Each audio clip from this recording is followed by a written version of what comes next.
It's a well-documented fact that women are the backbone of the community, and a recent event held by a prominent women's group looked to shine a spotlight on the dynamism and diversity of women in the Southfield area. The Zonta Club of Southfield is one of over 1,200 clubs of Zonta International, a worldwide service organization that looks to advance the status of women worldwide by improving the legal, political, economic, educational, health, and professional profile of women through service and advocacy. The Southfield Chapter recently celebrated their 85th anniversary at the Whitney in Detroit. In terms of our history of Zonta International, back in 1919 in Buffalo, New York, there was a couple of women who were professionals. Back then, women weren't allowed to vote. There were very few physicians or bankers who were female. So these women started meeting, gathered a couple of others and said, you know, we should try to help other women achieve what we've achieved. Well, we need a title for our organization. So then they came up with the word Zonta, which is a funny word, but it's a Sioux Indian word for honest and trustworthy. And they said, that's what we're about, but we're here to promote the status of women. Now there's about 1,200 Zonta clubs around the world. And in Michigan, there's about 40 clubs. So the Southfield Area Club focuses in on our area, city of Southfield predominantly. We got started in Highland Park, so we include Highland Park, Farmington, Berkeley, and the local area. Well, the basic mission of Zonta is to advance the status of women through service and advocacy. So there are international goals, and every club donates to Zonta International to help those projects. But each club is also supposed to have their other local clubs, local service projects that help advance the status of women.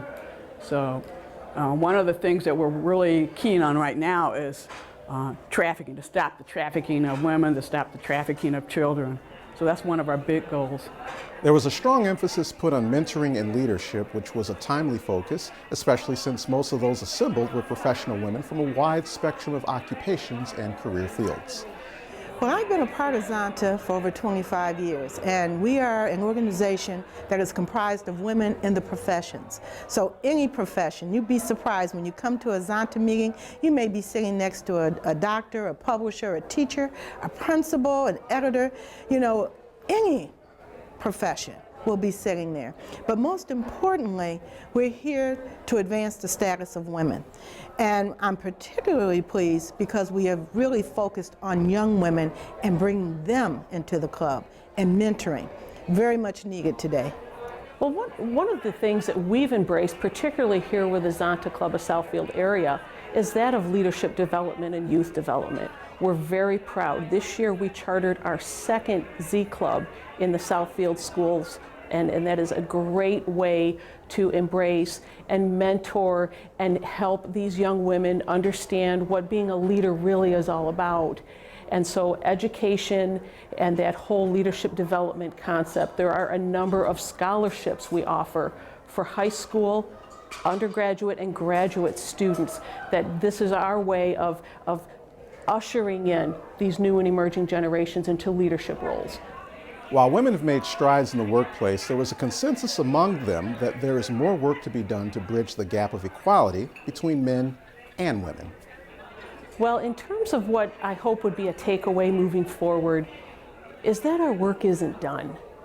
There is still many areas around the world where women are not on equal footing as men, whether that is through education, whether that is through employment opportunities, and just, you know, so much in the news today about human trafficking, and that's not going away. And it's certainly where we need to be collecting our resources and keeping that focus on some of those matters globally. And that's what I hope our young people take away, that this isn't something that people did a long time ago because it was something they just did back in the olden days, but this is very relevant to where we need to be today and into the future. Zonta matters because we look at all aspects of women's lives. Today, if you look in the news and the newspaper, you'll see that women are being trafficked. You'll still see that there's a very, very high glass ceiling. You will also see that women are still in many parts of the world not encouraged to go into specific professions such as engineering and so on. We're still trying to change that. If you're a young woman between the ages of 0 and 105, come on down, because you have something to offer. What we bring, not only our professional experiences, but our life experiences, so that we can help other women as they grow, learn, and progress. And if that kind of sparks your interest, I would say come on and join Zonta. And we also do fun things like our tea today. And we get to wear our hats and dress up like we used to when we were little girls. To learn more about the Zonta Club of Southfield, visit zonta15.org.